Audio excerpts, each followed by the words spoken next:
We're diving into a story today, and it sounds like, it could be right out of a Hollywood screenplay. Gene Hackman, I mean, the guy is a legend, right? We're talking The French Connection, Unforgiven, those iconic roles. He and his wife, Betsy Arakawa, were found dead in their Santa Fe home. And the initial reports, suspicious circumstances. Yeah, this one really, it grabbed everyone's attention. Hackman was, well, he was beloved in Hollywood. Decades of just captivating audiences. Retired from acting in the early 2000s. He was living, a quiet life with his wife in Santa Fe.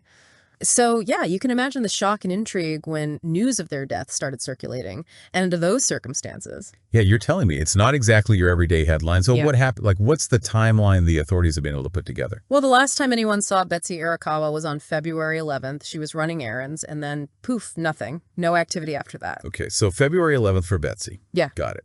What about Gene Hackman? Any sightings of him? That's where it gets a little tricky. No reported sightings of Hackman himself. What investigators have had to go on is data from his pacemaker.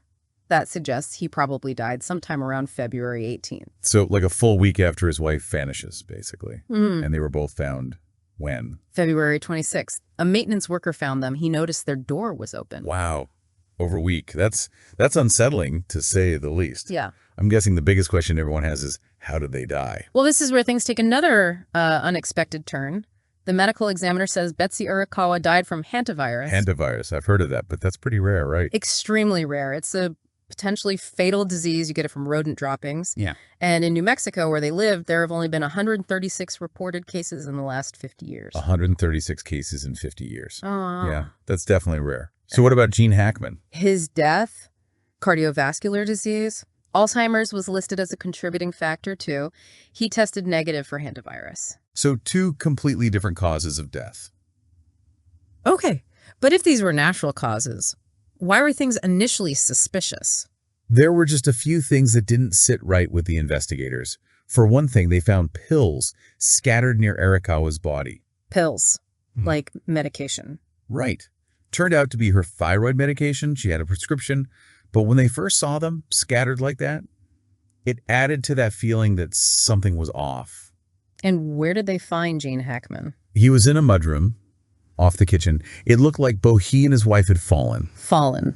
Like they had collapsed. That's what it looked like, yeah. And there's another thing. Yeah. One of their dogs was found dead near Arakawa. Their other two dogs were totally fine. Hold on, so we've got scattered pills, a couple who seem to have just collapsed, and a dead dog. Yeah. Yeah, I could see why they thought suspicious. It's like a scene from a crime show. Absolutely. But after all that, despite the initial worries, the authorities finally decided there was no foul play. Shit. Both deaths were natural. So it was just a really strange and tragic coincidence. It seems that way. Two unrelated deaths happening so close together in the same house.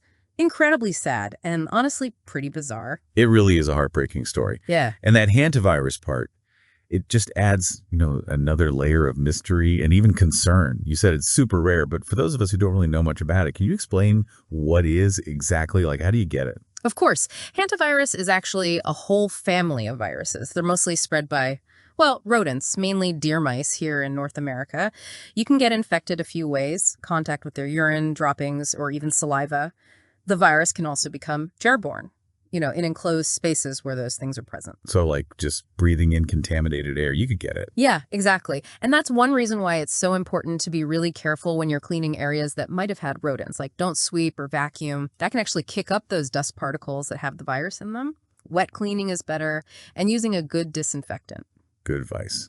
So do we know how Arakawa might have gotten exposed? Unfortunately, no. That's still a mystery. Remember, she was last seen running errands February 11th. They've been looking into every place she went that day, trying to figure out if there was any chance of rodent activity. It's like a puzzle with missing pieces, huh? Yeah. You mentioned earlier that the risk in their house was pretty low. So did they find any evidence of rodents at all on the property? Yeah, they did find signs of rodents getting into some of the outbuildings, but the main house seemed pretty rodent-free, which, just makes the whole thing even more mysterious.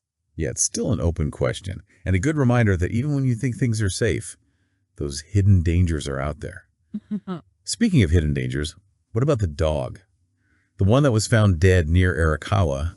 Did the necropsy ever show anything about how it died? That's when a lot of people were curious about. Yeah, the necropsy, it was inconclusive. They couldn't really say for sure whether the dog had gotten hantavirus or not. So another piece of the puzzle unsolved. Yeah, pretty much. And it'll probably stay that way. Without more evidence, all we can do is guess. This whole story is tragic. Yeah, think about Gene Hackman, a legendary Hollywood actor. He played these tough, almost larger-than-life characters on screen. But in his later years, he seemed to really want privacy. He just stayed out of the spotlight. You fit on something really interesting there. The contrast between, Hackman's on-screen persona and his actual life. He was really private, rarely gave interviews, didn't look for attention. It's almost like he lived two lives. The Hollywood star and then this everyday guy. And I think that's where we are now. This captivating story and this really profound loss. We've talked about the timeline, how they died, all those unusual details. And in the end, the conclusion is that it was just this awful series of events. Like it was all just chance. And even though the investigation says there was no foul play, the way Gene Hackman and Betsy Arakawa died, people are going to keep talking about it, speculating, probably for years. It just shows you how unpredictable life can be, how mysterious death can be, and how people stay fascinated with the people who touch our lives through their art and their stories. A lot to think about, that's for sure. We've covered a lot of ground today. Yeah. As we're wrapping up this deep dive, I'm curious, what's the biggest takeaway for you in this whole story? Is there anything else in the investigation that you find particularly, thought-provoking? What gets me? It's how this whole thing, it really shows you where the ordinary meets the extraordinary. You've got Gene Hackman, this iconic figure, entertained millions of people, and he dies of natural causes, just like anyone else could. But then, the circumstances, the hantavirus, those initial suspicions, it makes it all seem, anything but ordinary. Yeah, it is a kind of strange mix, isn't it? It makes you realize that even those huge stars, they're still vulnerable, just like all of us. And it makes you think about how we build up these narratives around celebrities. We create these images in our heads based on, who they are on screen, or those little glimpses we get into their lives through the media. And with Hackman, it seems like he really went out of his way to keep those worlds separate. He wanted people to know his work, not his personal life. And there's something, almost dignified about that. He'll be remembered for being incredibly talented, for giving us those amazing performances, for his dedication to his work. And on that note, I think we're going to wrap up our deep dive into the life and death of Gene Hackman.